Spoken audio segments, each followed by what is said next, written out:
These tractors were so ahead of their time, most of them failed. But now they're worth hundreds of thousands of dollars. From secret prototypes hidden in barns to one tractor you could order from a Sears catalog. This is the craziest tractor list you've ever heard of.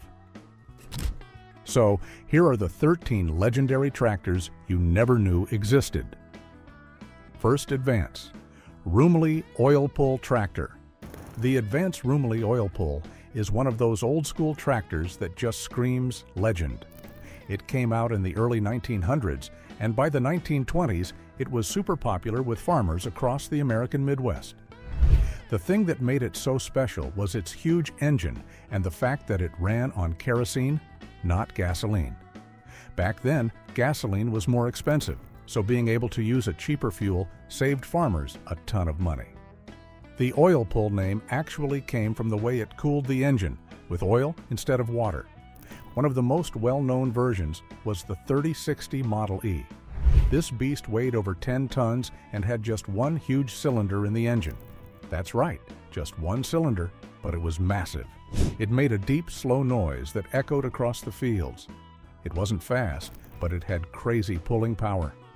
These tractors were built for hard work on the Great Plains, especially where the soil was tough and you needed serious horsepower to plow fields. Nearly 60,000 of these tractors were made during their time, which is a lot, but most people today have never even heard of them. Still, if you're into antique tractors or farming history, the oil pull is kind of a big deal. Collectors love finding and restoring them. In fact, if you ever see a restored Rumely Oil Pull Model Y from 1929, it's like stepping back in time. Second, Moline Universal Model D. The Moline Universal Model D was one of the most unique tractors ever made. It came out in 1918, and right from the start, it stood out because it didn't look or work like regular tractors. Instead of being one big machine, it was actually two parts. The front part had the engine and wheels. This was the power unit. The back part was the farming tool, like a plow or planter. The farmer would sit on the tool instead of the tractor itself. The two parts were connected with a hinge, kind of like a trailer, so the whole thing moved as one unit. This design made it super flexible. One engine could be used for different jobs by just changing the back tool. That's why it was called universal, because it could be used for almost anything on a small farm. The Model D version even came with some really advanced features for its time. It had electric lights and an electric starter, which were very rare in tractors back in the 1910s. But as cool as it was, the Moline Universal had some problems. Since it only had two wheels and the farmer sat far behind the engine, it wasn't very stable. If the ground was bumpy or uneven, it could get wobbly or even tip over. It also wasn't cheap, and after World War I, many farmers were struggling with money. So even though it was ahead of its time, not many people could afford it. That's why the company stopped making it in 1923. Third, Yuba Ball Tread Crawler. The Yuba Ball Tread Crawler was one of the weirdest and coolest looking tractors ever built. It was made by the Yuba Manufacturing Company in California between 1916 and 1924. What made this tractor so different from the others was the way it moved. Instead of using regular metal tracks like most crawlers, it had ball bearings inside the track system. That's where the name ball tread comes from. The Yuba had a front wheel that helped with steering, called a tiller wheel, and two big round track drums in the back. These track drums were powered and rolled on those ball bearings to reduce friction and make it easier to move. The design was meant to be smoother and cause less wear and tear compared to regular track tractors. It worked pretty well in soft soil, especially in California's peat and delta farmlands. Farmers there needed machines that wouldn't sink into the ground, and the Yuba handled that job well.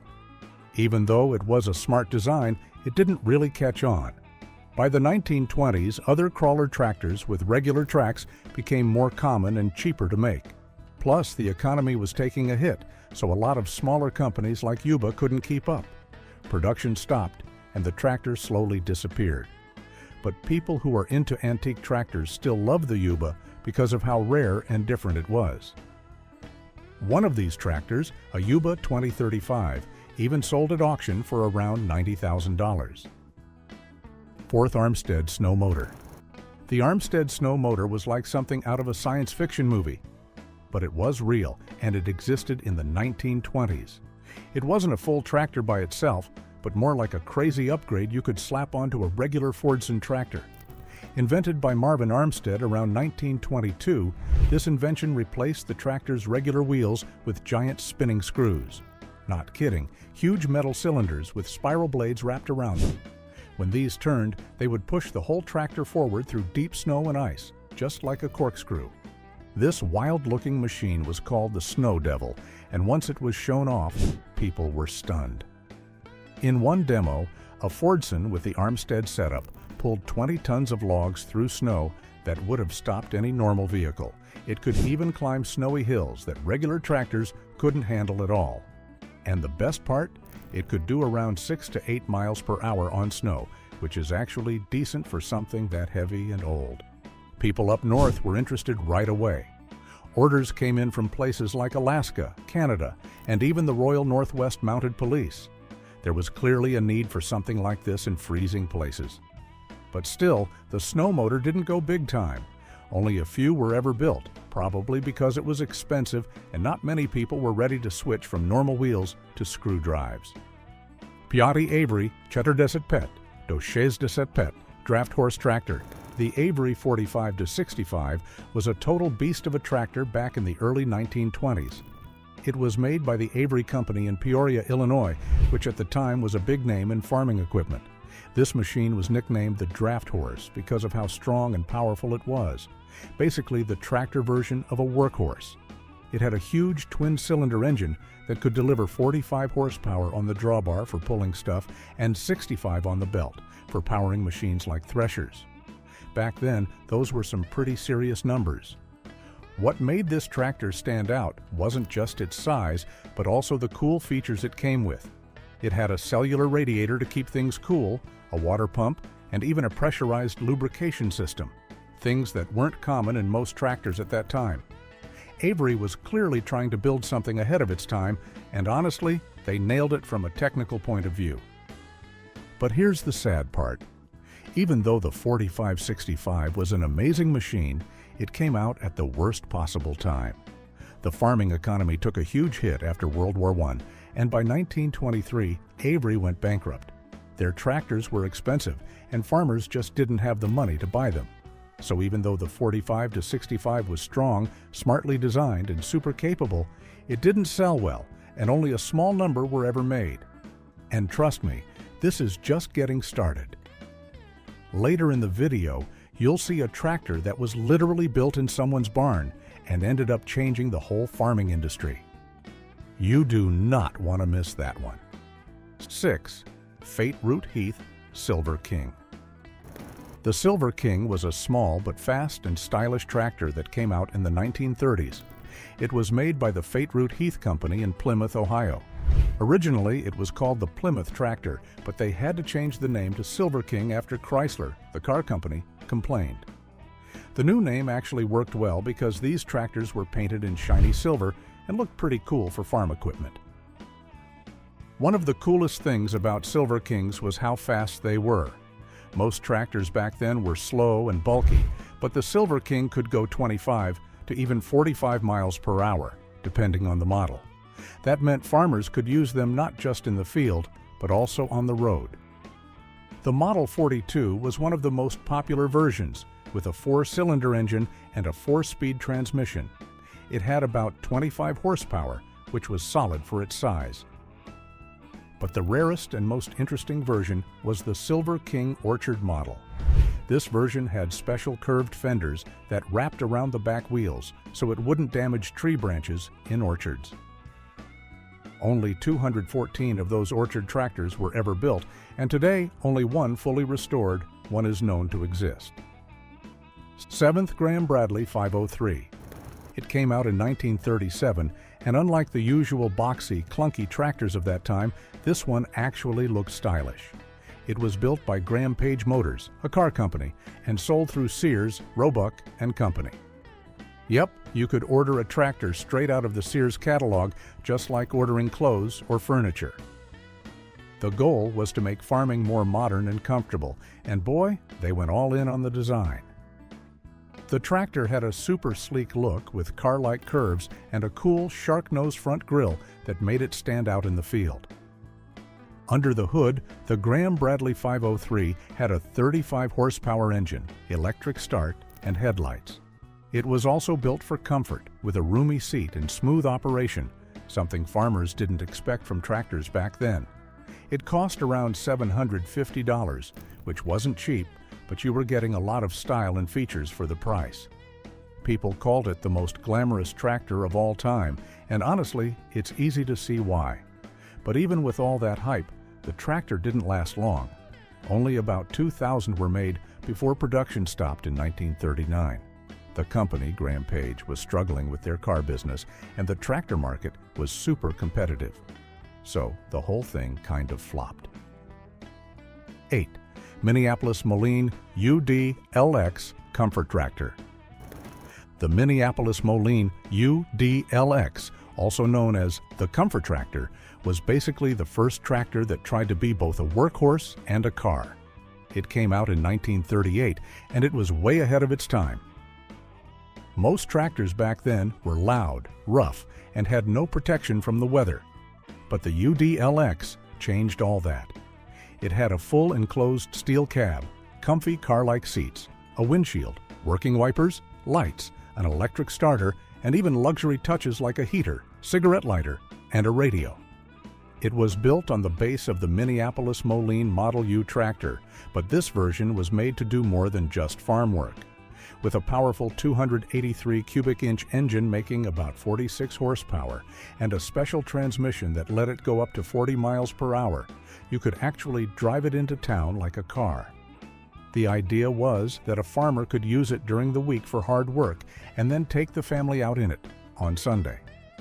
But it was just too expensive for most farmers. It sold for around $2,155, which was nearly double the cost of other tractors at the time. Because of that, not many people bought it. In fact, only about 125 UD-LX tractors were ever made, and a lot of them sat unsold at dealerships.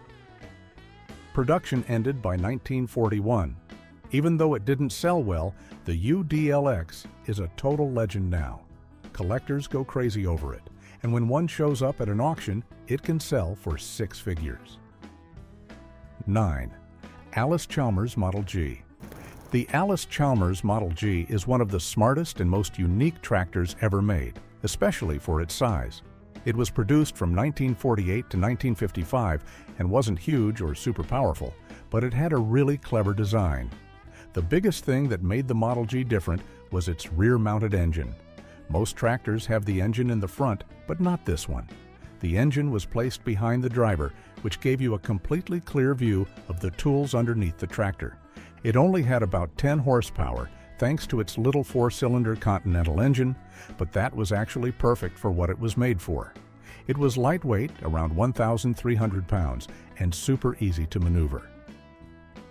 It had a narrow front with tricycle-style wheels and skinny tires, which helped it turn tight corners. Even though it wasn't a big machine, the Model G was ahead of its time. Back in the late 40s, no other tractor had this kind of layout. It basically turned the tractor into a tool carrier. You could mount different implements under the belly of the tractor, and the driver could see exactly what was going on. They built around 30,000 of these tractors in Alabama, but that was actually less than Allis-Chalmers had hoped. Zahnter Steiger Nummer 1, the first Steiger four-wheel drive tractor. Steiger Number 1 is a total legend, not just because of what it could do, but because of where it came from, a barn in Minnesota. In the winter of 1957 to 1958, 3 brothers named John, Morris, and Douglas Steiger needed a powerful tractor for their farm. But instead of buying one, they built their own from scratch. That's right, they grabbed parts from old trucks, some steel plates, and even bits from other farm equipment, and they built a 4-wheel drive monster right in their dairy barn. This thing was a beast. It had a 218 horsepower Detroit diesel engine, which was way more powerful than the 50 to 60 horsepower tractors most companies were selling at the time. It was huge too, around 20 tons, and had 4 massive tires, all the same size. Plus, it had an articulated frame, meaning the tractor bent in the middle to turn, kind of like how some construction vehicles work. It was perfect for pulling heavy stuff across rough farm fields. What makes Steiger No. 1 so cool is that it worked so well, the Steiger family actually ended up starting a whole business. By 1963, they were making tractors full-time under the Steiger Tractor Company name, and their brand became a huge deal in the 1970s and 80s. But wait till you see the tractor that ran on a freaking jet engine. It sounds insane, but it's real, and it's coming up in just a few minutes. 11th Allis-Chalmers Fuel Cell Tractor. The Allis-Chalmers Fuel Cell Tractor is probably one of the coolest and most futuristic tractors ever built, even though hardly anyone knows about it. This thing came out way back in 1959, way before people were even talking about green energy or electric vehicles. It was the first vehicle in the world powered by fuel cells, which is crazy when you think about how far ahead of its time it was. Instead of a normal gas or diesel engine, this tractor ran on hydrogen and oxygen, and it made electricity to power itself. The only thing it gave off was water, so there were no nasty exhaust fumes, no engine noise, and no pollution. It had 1,008 individual fuel cells, which was the biggest fuel cell stack ever built back then. It could pull a 3,000-pound load and do real work, not just sit pretty in a lab. Allis-Chalmers showed off the tractor in October 1959 by having it pull a 4-bottom plow through an alfalfa field. People were amazed that it actually worked, but even though the demo was a success, the fuel cell tractor never went into production. The technology was just too expensive and complicated for everyday farm use. 12. John Deere 8010-20. The John Deere 8010 and 8020 were the first big 4-wheel drive tractors that Deere ever made, and they totally changed the game for the company. They were introduced in 1960, and at the time, Deere was mostly known for smaller 2-wheel drive tractors. But the 8010 was different. It was a giant with 215 horsepower and almost 10 tons of weight. It had a huge Detroit diesel engine and could pull an 8-bottom plow, which was a lot more than most tractors back then could handle. What made it special was its articulated design, meaning the whole tractor could bend in the middle to steer, which made it easier to handle despite its size. It was Deere's way of proving they could compete with the big guys in the high horsepower world. But of course, things didn't go perfectly at first. The original 8010 had some transmission problems, and Deere had to recall them and fix them. After that, the improved version was called the 8020. Even though it was strong and powerful, the 8010/8020 was really expensive. It cost around $30,000, which was the same as buying 8 smaller tractors. Because of that, it didn't sell well. Only about 100 units were ever made, and many just sat in showrooms because farmers couldn't afford them. But now, that super low production number makes them crazy rare and super valuable. In fact, in 2019, one restored 8020 sold for over $160,000 at auction. 13th International Harvester HT341. The International Harvester HT341 is one of the most insane tractors ever built. It looked like a normal tractor on the outside, but under the hood, it was basically a jet engine on wheels. Built in 1961, this prototype was powered by a Boeing 502 gas turbine engine, the same kind used to power airplanes or backup power systems. That's right, no pistons, no rumbling diesel.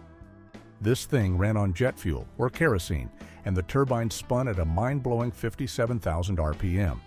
It made about 85 horsepower, but because of the turbine design, it was super smooth and had no vibration or noise like regular tractors.